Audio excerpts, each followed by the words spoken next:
Let's move on to the actual football team that's on the field now. OU welcoming in Oklahoma State this weekend. I think they're 21 in the college football playoff poll.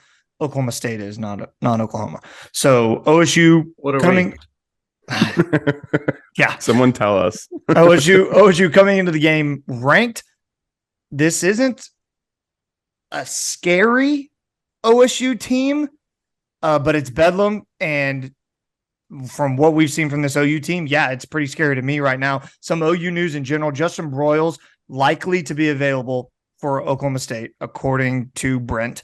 So expect him to be out there. He was also named a captain along with Braden Willis, Dylan Gabriel, Drake Stoops, David Aguebu. So those 5 are your captains for the game. Okay. So anything on that? I don't know. I like the captain thing. I'm just we're all just looking at each other. I feel like I just chuckling. keep beating my head on a wall with the whole captain's thing. Cause like it obviously they want it to mean something, but it doesn't mean anything. Cause like no one is like giving too many people power dilutes power or whatever it is, leadership. And maybe power is leadership. That's the right word. I can agree with that because no one's taking the leadership if everyone's supposed to be a leader. There needs to be a firm 5 guys. That was an incredible statement by you. I love that. So like a wild argument against democracy. Dilutes power. I'm with Patrick. Anyway, it was like one of those quotes that you see in like the front of a movie or something that comes up to like start a movie. But like Tom Cruise, the movies about war. It's Top Gun 5. Amazing. Okay, so let's go ahead and get into the nitty gritty of the game itself. Oklahoma State is number 22, I should say. They're 7-3, 4-3 in conference play. They average 414 yards a game on offense. They allow 452 yards a game. Let's start with OU's defense against OSU's offense. What do we like? What do we not like? If we don't get to Spencer Sanders, it's over. Like it's just over. He's a gamer. He's, like I said about Max Duggan earlier this year, he's a guy who's played a lot of football. Brent actually hit on it in his press conference this week. Something like 41 games in college, 52 in high school, which is a crazy number of high school games to play. Same amount. He's gonna know what to do if we don't get to him. So I hope we see some more of the blitz packages that we saw last week. Even if you don't get there, just disrupt the play. That's all you can ask for against a guy like that.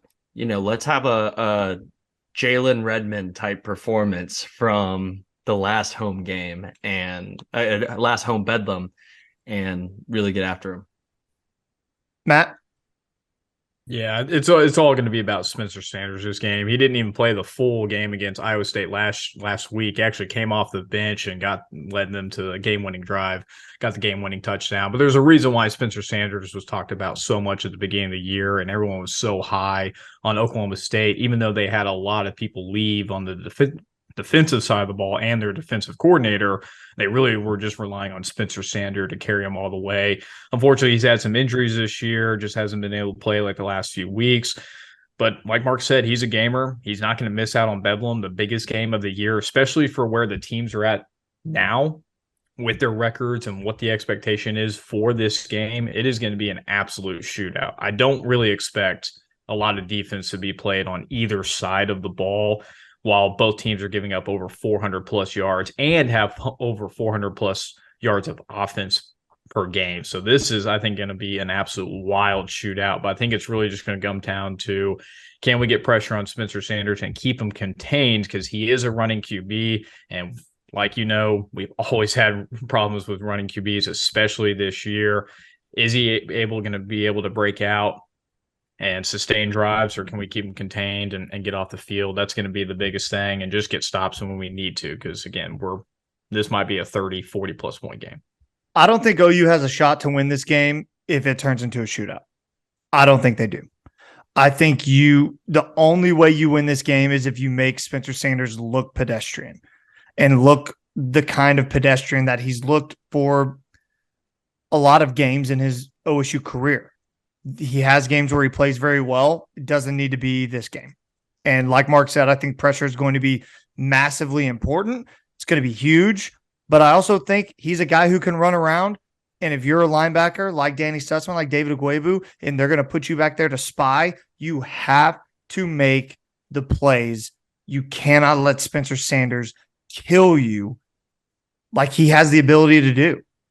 You just can't do it. And I think the only way OU wins this game is if they make someone beat them besides Spencer Sanders. Yeah, that's a great point. Go ahead, Mark. Just real fast, I'm looking some stuff up on the fly, and there's a comment from Pistols Firing blog. It's an Oklahoma State blog. Yeah. Spencer Sanders could be just the second Oklahoma State quarterback to win 2 starts against OU. It's crazy. That's real tough. That's not the Yeesh. flex that they think it is, and It's nuts. That's tough. Sorry, go ahead, Pat. I didn't mean to interrupt. No, all good. I love that fact. I mean, just to answer your question, Mason, I don't think anything like lines up well with our defense and their offense. I'm pretty scared. I do think it's going to be a shootout. And if it is a shootout, like you said, I don't think we win. I'm kind of tired of just about hearing the word discipline in every like Oklahoma press conference or podcast or everything. So I'm just going to say it that one time, the one I just said it. But like, we cannot go out there and look lost. We have to have like some kind of structure that continues throughout the game. And like Ryan always says, bend but don't break.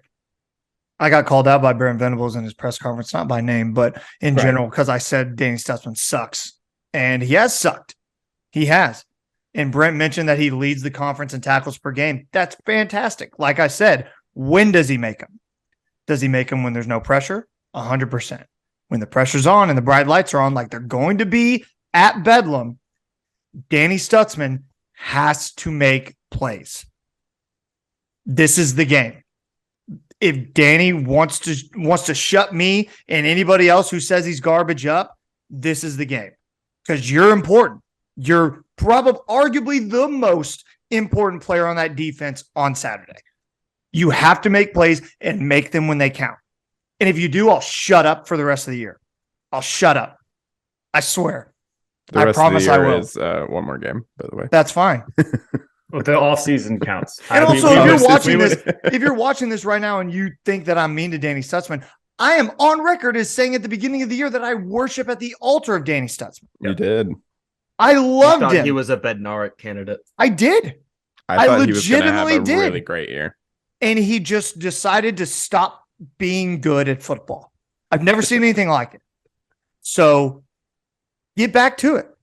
This is the game that you have to do. If you're going to build on next year and make Brent look like his belief in you is real, this is the moment. This is it. Lights on at Gaylord Family Oklahoma Memorial Stadium against your second biggest rival, little brother. Make them your little brother. Rival is a strong word. It's a rivalry. It is. It is a rivalry. You're from Oklahoma. Don't do that. You know it is. They don't win a lot, but it's a rivalry. They don't win a lot. Anybody else on the defense? Yeah, I'm agreeing with everybody else that I think the biggest battle here is containing Spencer Sanders. He is the second leading rusher for the team, which is wild. By like a large margin. He's the second. But I do think something interesting that I'm looking for is how our secondary does against their receivers. You know, they don't really have a stud receiver. They have Presley, who gets most of the receptions, but they have 4 guys who are over 400 yards for the year. Like, and they're pretty evenly split, and they have, I mean, most of them are over a 12-yard average in their receptions. So, like, they seem to have a pretty balanced receiver room. So I'm interested to see how our secondary handles that and contains it. So that's just something a little different than containing Spencer Sanders. Plot twist, we won't. I just don't see it. It feels like Spencer Sanders knows where to get the ball, and if we continue to play the kind of soft zone without pass recognition on the back end, it's just not going to be there. They're going to be able to nickel and dime down the field and probably break a few longer than that. If you're watching on our YouTube channel, be sure to comment down below along with us as you're watching this. Let us know how you're breaking down this game, offense, defense, what OU needs to do to win. Matt, did I think you were about to go? Were you about to say something? and I interrupted you. Okay. Well, good. All right, good. we'll move on. We'll move on to the OU offense against the OSU defense. So the OU offense comes into this game totaling 456 yards a game. OSU defense 452 yards allowed a game. They're at the bottom of the Big 12. They're not a very good defensive team. This is a far cry from that defense that we saw last year, that we've seen in the past. Who's their defense? The former Vanderbilt coordinator. What's his name? It's Mason something or something Mason. I can't even remember. Derek Mason. Derek Mason, correct. He's a defensive coordinator. They're not performing very well right now. The name of the game is lean on Eric Gray. Literally feed Eric Gray. Just feed him. And I think if you do that and you let Eric Gray run for 200 yards, by the way, Brent said something in his press conference that he's the fastest OU running back to 1,000 yards in a season besides Adrian Peterson. Wow. That's crazy. That is really crazy. I actually don't believe it. What Brent said. I don't know. Pat's got to look it up. Pat's got to Google it. Yeah, Pat, look it up. But I think the running game is going to be massive for OU. I think you have to lean on Eric Gray. And if you're Dylan Gabriel, Jeff Lebby said something this week about them needing more chunk plays. And I think that's a dangerous game that you're going to play right now. Because when you're not performing well, I feel like the last thing that Dylan Gabriel in this offense needs to do is start chucking balls downfield when he hasn't been accurate on them very often.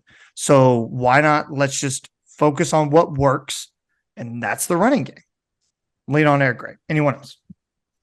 I think leaning on Eric Gray is sort of what it's all predicated on, but what he's referring to is, hey, we banged him 3 times with Eric Gray. Let's hit a nice deep play action pass to Jaleel Farouk and hope it doesn't bounce off a helmet this time.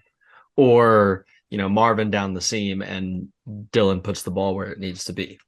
It's a lot of the same things that we've been talking about already, where if we're making the plays we're supposed to make, Jeff Lebby doesn't even have to say that because we are going for chunk plays already. We're just not completing them. We're just not capitalizing on the plays that we could make. So hopefully we see a little bit better execution on that. But unless you're just hiding plays somewhere deep in the playbook, I don't know what he could scheme up that would be a little different to get deep plays open, because they're there and we're just not making them. Go ahead, Ryan.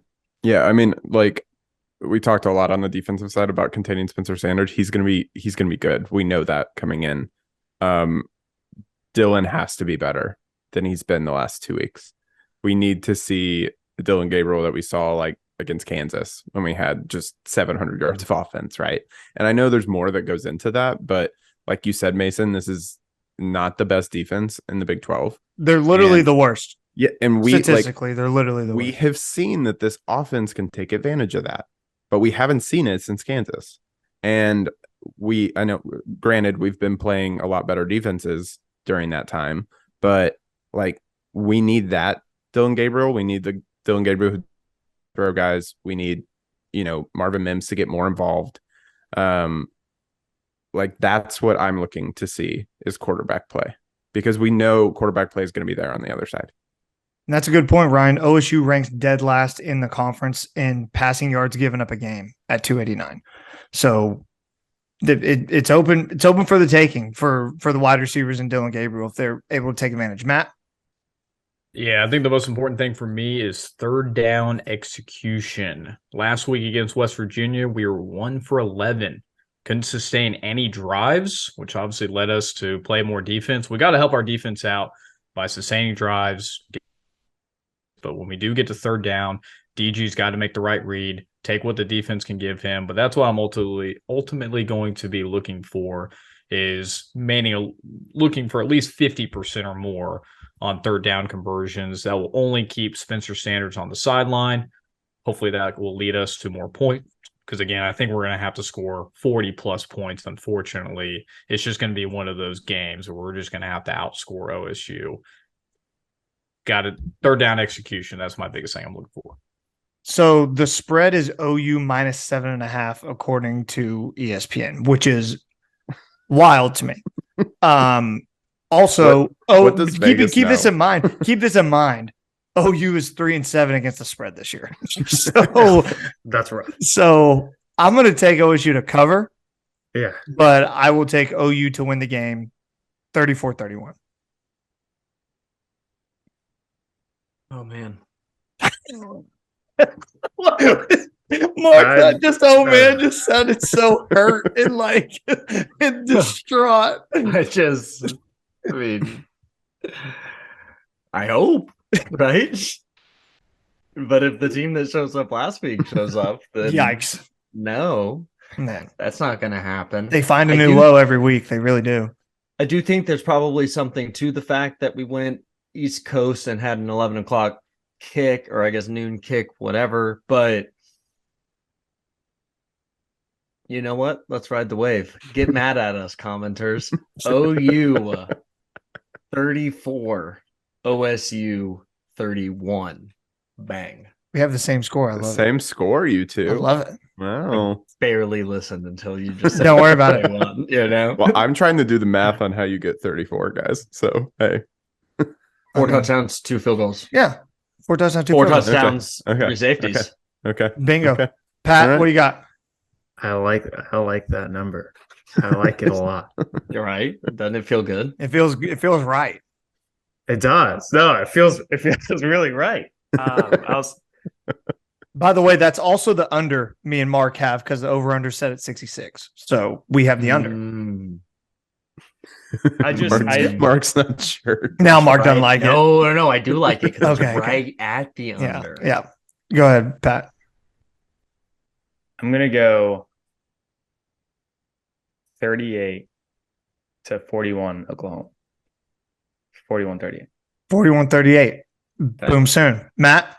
We haven't scored that many points in like a month Since combined. Kansas. Right. Since I haven't Kansas. showed up. I haven't showed up to a game either yet. So Yeah, that's you know, right. you're That's gonna have it. true. Pat's going Right. to leave in the third quarter. He's gonna be like, I didn't want to see this in person. This is Go ahead, I'm Matt. gonna stick to my guns here. I'm gonna say we have to score 40 plus. I also think we might give up 40 plus. So I'm gonna go 45-42 OU. I think it's just gonna be one of those high scoring games. I think Levy's just gonna go maybe a little bit deeper in the playbook than he usually would for Bedlam.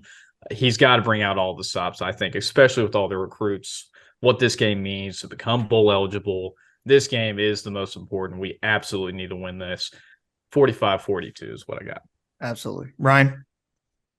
I'm gonna do 38-35. OU. Okay.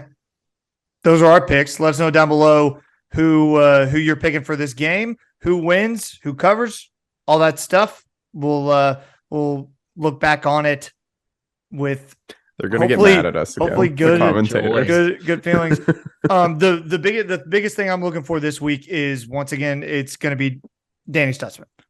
I want Danny Stutzman to shut me up. I would love for him to prove me wrong. I'd love for it. So Danny Stutzman is my what to watch for. Ryan? Yeah, I mean, my what to watch for is Dylan Gabriel and how he performs. If he has a bad game, we're going to lose this game, in my opinion. I agree. Mark? Yeah, I should have done this when I gave my pick, but I'll say, like I said earlier, it's pressure on Spencer Sanders, make it kind of difficult for him, and just capitalize on big plays. They're there. We just have to make them. Pat? Matt? I'm going to think outside the box a little bit. I think Javonte Barnes is the key to this game because Eric Gray needs to stay healthy and fresh throughout the game, and Barnes needs to come in and be explosive when he's called on to keep that, for that to continue to happen. Pat, That I was freaking love that. Is that I freaking love Pat's hot take of the week? Maybe. Where's the hat? I didn't bring it. Matt, go ahead. Third down conversions for both sides, for the offense and for the defense to get off the field. That's what I'll be looking for. Gotta love it. Let us know down below what you're looking for out of this game. What's your biggest thing you're watching for? All right, boys, what do you say we talk some college football pick'em? Oh, one second. Yes, Pat. About Oklahoma and Gundy. Did you guys see what Gundy said this week? He said, had he have gone to the University of Oklahoma and played for Barry Switzer, he would be the Oklahoma football coach right now, not the Oklahoma State football coach right now. And I just found that funny. It's like, bro, we Like, demand no. a certain level of success. Yeah. We He might also- not be there right now, but like, come He on. also, said Boz was on steroids this week, like to an open hot mic. So like that was like we all know it, but like no one really like says it. Right. So that was funny. Man. I don't know. It's Don't just talk about Gundy. it, be It's just about it. he's just a character more than a Yeah. football coach at this point. I feel like, not saying he's not a good football coach. I feel like he's just kind of outgrown the coaching aspect, and everyone's just like, that's Gundy. I It's a just feel little, like, it's a little like Gruden, just yeah. not Yeah. nearly as bad, and then definitely won't have as bad an ending. Although, if we remember, there was a thing.